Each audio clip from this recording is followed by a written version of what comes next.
en Casa, una iniciativa del Ministerio de Educación. Quinto grado de secundaria.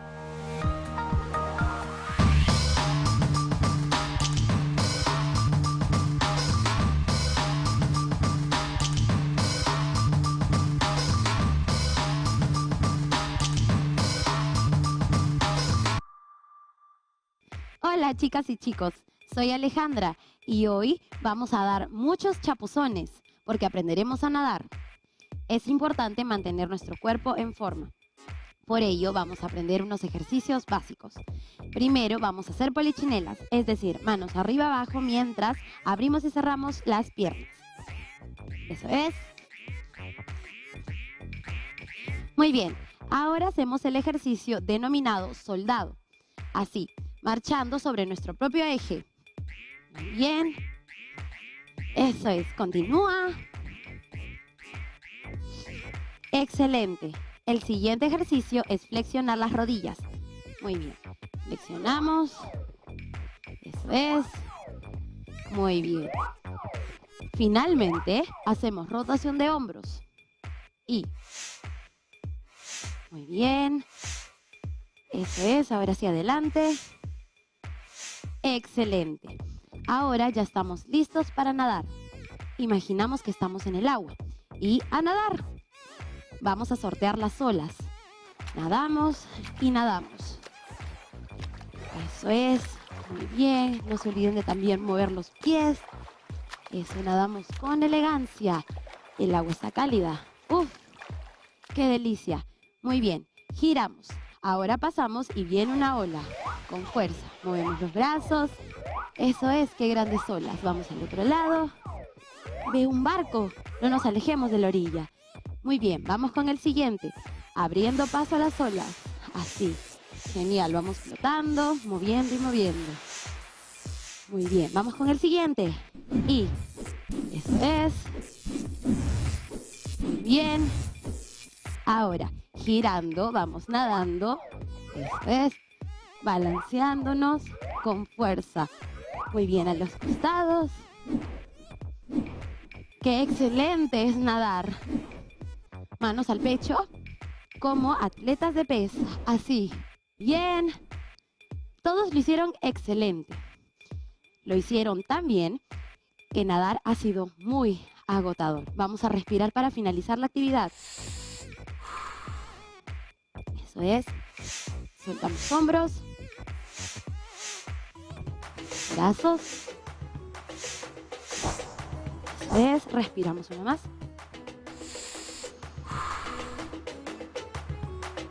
Suelto. Eso es. Juntamos piernas. Abro. Estiro a un lado. Otro lado. Eso es. Muy bien, chicas y chicos. Hasta la próxima.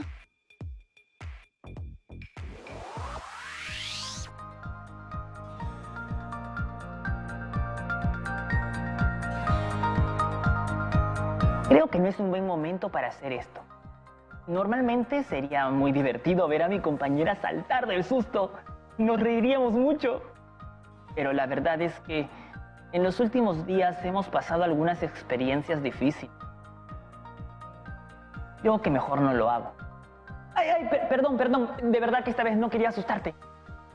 Ya lo sé, amigo. Hola, querida Promo 2021. Bienvenidas y bienvenidos a un nuevo programa de Aprende en Casa para quinto de secundaria. Una iniciativa del Ministerio de Educación para seguir aprendiendo desde casa de manera segura y divertida. Hola chicos. Y el programa de hoy tratará sobre ciencia y tecnología. Ayer tuve una experiencia muy mala. Fui testigo de un robo y luego me encontré cara a cara con el ladrón en la calle. Y por supuesto, mi compañera todavía está un poco asustada por ese episodio. Y cada vez más interesada en combatir la inseguridad ciudadana. Porque la verdad, Mario, no le deseo a nadie lo que sentí ayer. ¿Ni al doctor Imposible? No, ni siquiera a él. La reacción que tenemos al miedo es muy compleja y también muy interesante. Y ya que queremos conocer la inseguridad en todas sus facetas, En el programa de hoy explicaremos el asombroso funcionamiento del sistema nervioso del ser humano ante una situación de peligro. además, seguiremos insistiendo en que tener una comunidad segura es una tarea compartida de todas y todos. Y una de nuestras responsabilidades como ciudadanas y ciudadanos es denunciar los hechos de violencia a las autoridades respectivas. Ahora sí, vamos a conocer un poco más sobre el sistema nervioso. Y para eso tenemos a un invitado muy importante. Hola, profesor Gustavo Romero. Hola Romina y Mario, hola Promo. Todos sabemos que día a día, ante una situación cotidiana, nuestros sistemas del cuerpo reaccionan como respuesta a determinados estímulos. Un hecho que nos provoque alegría o tranquilidad desencadena una reacción natural en nuestro organismo. Lo mismo pasa con las emociones negativas, como la angustia o tristeza. Y entender el funcionamiento del sistema nervioso del ser humano ante una situación de peligro nos permitirá fundamentar propuestas de acción para actuar de una forma adecuada ante un acto de inseguridad ciudadana. ¿Les ha ocurrido que en una situación de peligro se quedan bloqueados? Tiene razón, profesor. De alguna manera es lo que me pasó ayer. Tomó un tiempo reaccionar. En situaciones de peligro experimentamos muchos cambios en nuestro organismo.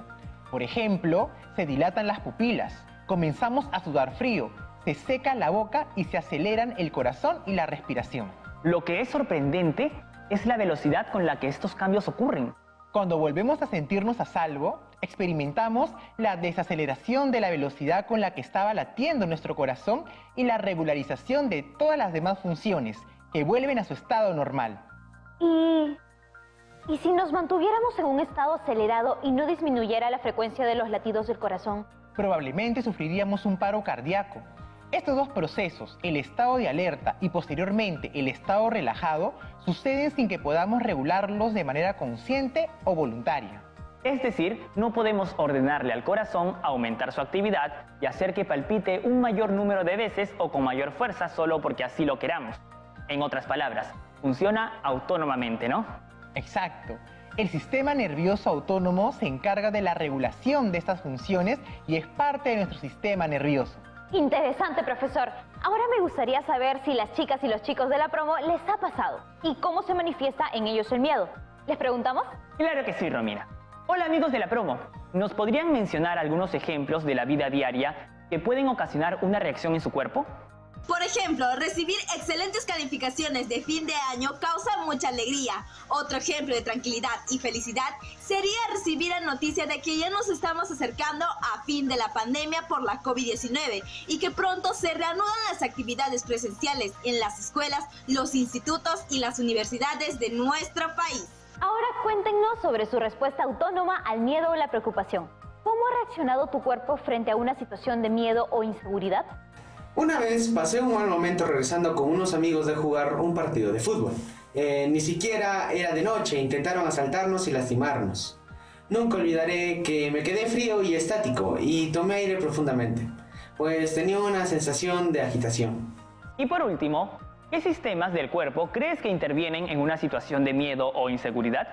Pienso que principalmente intervienen el sistema nervioso, el sistema cardiovascular y respiratorio, porque mi corazón comenzó a palpitar muy rápido y se incrementó mi respiración.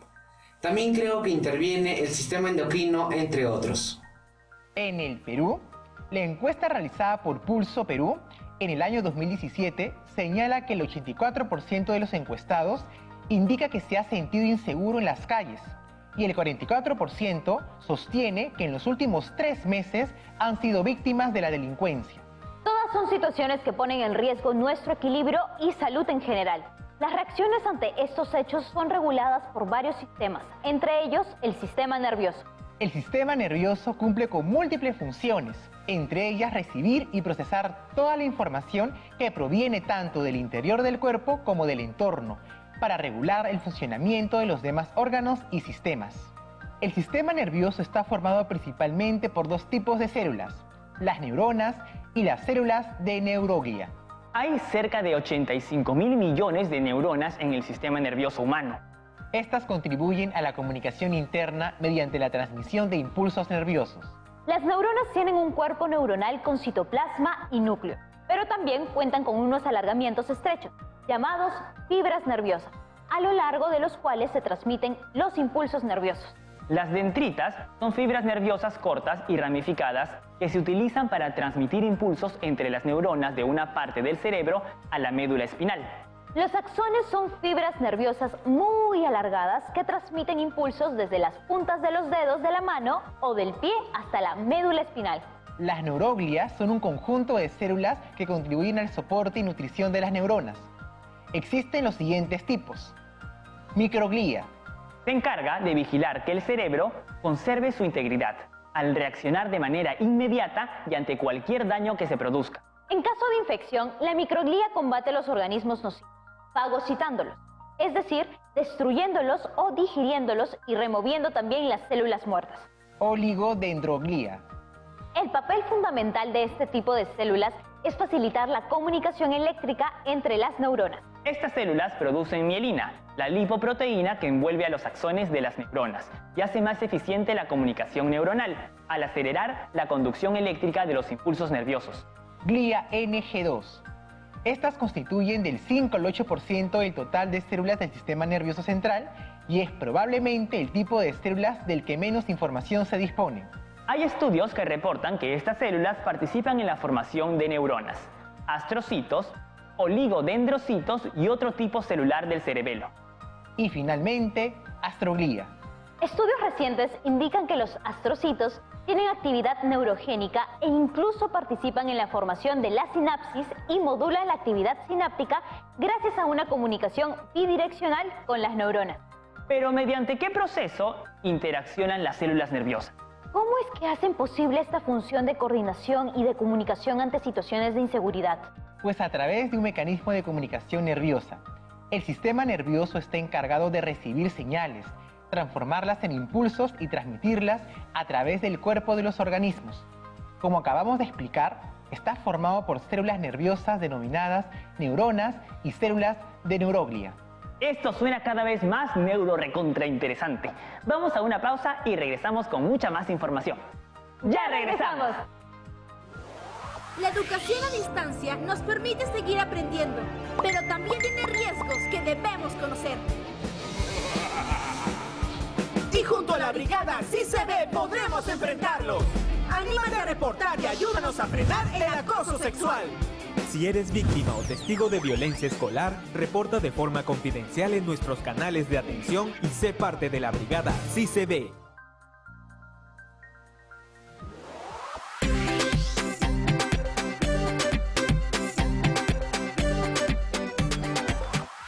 Ya estamos de vuelta. Y el profesor Gustavo estaba a punto de contarnos sobre los represores, circulitos y defectos. Has cruzado chicotes, Romina. Receptores, circuitos y efectores. Continúe, profesor.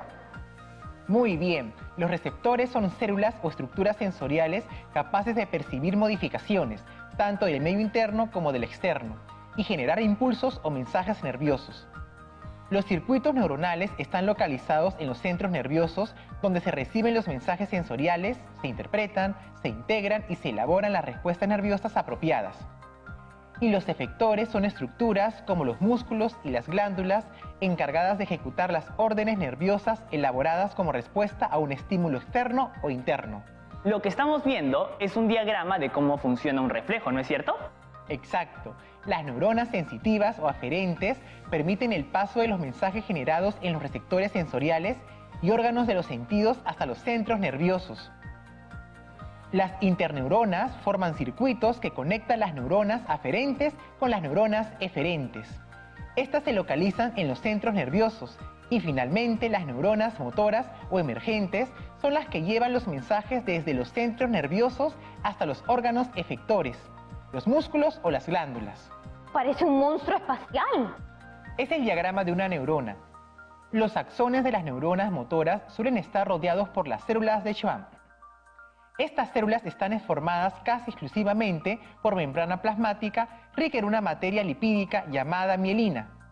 Esta se enrolla alrededor de los axones formando una capa llamada vaina de mielina, que presenta unas discontinuidades denominadas nódulos de Rambier. Para que el impulso eléctrico se transmita, los iones positivos de sodio, que en estado de descanso están presentes fuera de la neurona, deben traspasar la membrana celular. En estado de reposo, el interior de la neurona tiene carga eléctrica negativa, membrana repolarizada. Cuando los iones positivos de sodio ingresan a la neurona, cambian la carga interna de negativa a positiva. En la medida que el impulso avanza por la membrana, su interior recobra la carga negativa. De esta forma, el impulso va pasando a través de los axones de las neuronas y mediante la acción de los neurotransmisores de una neurona a otra. Entiendo. Entonces el impulso eléctrico se propaga más rápidamente en los axones con mielina, que es un buen aislante eléctrico. Exacto. Y este tipo de propagación del estímulo, que solo se transmite por los nódulos de Rambier, se le denomina de manera muy intuitiva conducción o propagación saltatoria. Es un proceso que permite ahorrar mucha energía. ¿Y qué es la sinapsis? Las sinapsis son uniones entre neuronas y entre las neuronas y las células receptoras o las electroras. Las sinapsis son uniones entre las células del sistema nervioso. Existen sinapsis entre las neuronas y las células receptoras sensoriales de los órganos sensoriales. Hay un inmenso número de sinapsis entre las neuronas en el cerebro y en la médula espinal. En los músculos y en las glándulas existen sinapsis entre las neuronas y las fibras musculares o las células secretoras. Los músculos y las glándulas se denominan a veces efectores, porque efectúan una respuesta a un estímulo. Para enviar señales a través de la sinapsis se utilizan sustancias químicas llamadas neurotransmisores. Este sistema se utiliza en todas las sinapsis donde las células presinápticas y postsinápticas están separadas por un espacio lleno de líquido que impide el paso de los impulsos eléctricos. Este espacio se llama hendidura sináptica o espacio sináptico y tiene una anchura de solo unos 20 nanómetros. Veamos en este cuadro cuáles son las funciones de los neurotransmisores. Función acetilcolina, que estimula la contracción muscular y disminuye la frecuencia cardíaca. Función norepinefrina, que aumenta el nivel de alerta y atención y prepara la musculatura para una actividad intensa. Función serotonina, que induce el sueño y puede regular el estado de ánimo. La función dopamina, que controla la hiperactividad de las neuronas motoras. Y la glicina, que aumenta el umbral de excitación y controla la contracción muscular. Ahora veamos cómo está dividido el sistema nervioso. Este se encuentra dividido en el sistema nervioso central, o SNC, y sistema nervioso periférico, o SNP. ¿Cuáles son los componentes del sistema nervioso central? Yo le contesto, profesor. El encéfalo y la médula, que se encuentran alojados y protegidos por el cráneo y la columna vertebral respectivamente. ¿Y cuál es la estructura del cerebro? La parte interior del cerebro está formada por axones con mielina, que constituyen la materia blanca. La parte exterior o corteza cerebral está integrada por cuerpos neuronales y axones sin mielina, lo que le proporciona color grisáceo, la materia gris. Y podemos distinguir 4 regiones en cada hemisferio: lóbulo frontal, parietal, temporal y occipital. Del cerebro parten o llegan los nervios craneales, los cuales inervan distintos órganos de la cabeza, como los ojos, los oídos, las fosas nasales, la lengua, etc. Los 2 hemisferios cerebrales están conectados por haces de fibras nerviosas. Entonces, la mayor parte de la información sensorial del lado derecho del cuerpo pasa hacia el hemisferio cerebral izquierdo y viceversa. En las zonas sensoriales de la corteza se producen el análisis de los estímulos sensoriales, su integración en las zonas de asociación y se elaboran las órdenes motoras voluntarias en las zonas motoras. Las zonas de asociación son las responsables de las funciones superiores, como el lenguaje, la creatividad, el aprendizaje y la memoria. El sistema nervioso periférico está formado por los nervios que permiten la comunicación entre el medio externo o interno y el sistema nervioso central. Los nervios, según su función, pueden ser motores, sensitivos o mixtos, según tengan axones motores, sensitivos o de ambos tipos. Dependiendo de la zona del sistema nervioso central de la que procedan, se pueden clasificar a su vez en nervios craneales y nervios raquídeos. Los nervios raquídeos salen por el orificio que hay entre 2 vértebras consecutivas. Cada nervio raquídeo tiene una raíz anterior que se comunica con la parte posterior y anterior de la médula. La raíz posterior contiene axones sensitivos, mientras que la raíz anterior es de naturaleza motora.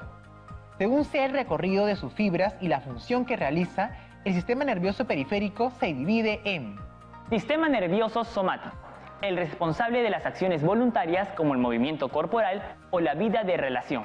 Y el sistema nervioso vegetativo o autónomo, que controla las funciones fisiológicas básicas de modo involuntario. Actúa sobre el músculo cardíaco, el músculo liso o involuntario y las glándulas de secreción. Otros ejemplos de este tipo de sensaciones conscientes son la náusea y el dolor que produce una víscera digestiva dañada o el llenado de la vejiga urinaria. el sistema nervioso vegetativo o autónomo es el responsable tanto de dar respuestas rápidas en situaciones de estrés o de peligro, como de conservar y recuperar su energía en reposo. Es el sistema responsable de cómo me sentí ayer después del susto que pasé. Así es. El sistema nervioso vegetativo o autónomo, a su vez, se divide en dos: sistema nervioso simpático y sistema nervioso parasimpático. El sistema nervioso simpático prepara al cuerpo para dar las respuestas rápidas en situaciones de estrés o de peligro. Hace que el corazón bombee más deprisa y envíe más sangre a las distintas partes del cuerpo que lo podrían necesitar. También hace que las glándulas suprarrenales, ubicadas en la parte superior de los riñones, segreguen adrenalina, una hormona que ayuda a proporcionar fuerza adicional a los músculos para una huida rápida. Este proceso se conoce como respuesta de lucha o huida. Eso es lo que sentí ayer. El sistema nervioso parasimpático es un sistema de conservación y recuperación de energía, y su influjo predomina en condiciones de reposo. Los impulsos parasimpáticos sobre las glándulas digestivas y el músculo liso del tracto gastrointestinal favorecen la digestión y posterior absorción de los alimentos que aportan energía. La acción sobre el corazón, disminuyendo la frecuencia cardíaca y la fuerza de contracción, permite el ahorro energético. Es increíble cómo han descrito lo que he sentido tanto al asustarme como cuando se me pasó el susto. Gracias, profesor Gustavo. Ahora que lo entiendo orgánicamente, me da menos miedo. Mi cuerpo se prepara para reaccionar mejor. El sistema nervioso simpático actúa de forma masiva cuando se presenta una situación de estrés físico o psíquico que amenaza la homeostasis o equilibrio orgánico. Se produce así un importante aumento de la actividad simpática y una descarga en masa de neurotransmisores en todos los órganos. Una serie de respuestas con un elevado gasto energético, pero necesarias para afrontar la situación de estrés. El conjunto de todas estas acciones se denomina reacción de lucha o huida. Me alegro de que lo hayan entendido tan bien. Hasta una próxima oportunidad. Gracias por acompañarnos, profesor Gustavo. Nos veremos pronto. Y es momento de saber, ¿qué pasos hemos dado en nuestro camino de aprendizaje? Hemos aprendido acerca de la organización del complejo sistema nervioso, así como sus principales funciones para asegurar la comunicación neuronal. Ahora ya conocemos cómo funciona el sistema nervioso ante una situación cotidiana o de peligro, y ya sabemos que no queremos estresar innecesariamente a nuestro organismo. Por eso, no permitiremos que se posicionen las malas prácticas ciudadanas del Dr. Impósito. Bien dicho, compañera. Antes de irnos, quiero recordarles que debemos seguir cuidándonos y esperar nuestro turno para poner el hombro por el Perú. Adiós a todas y todos. Nos vemos pronto. ¡Chao!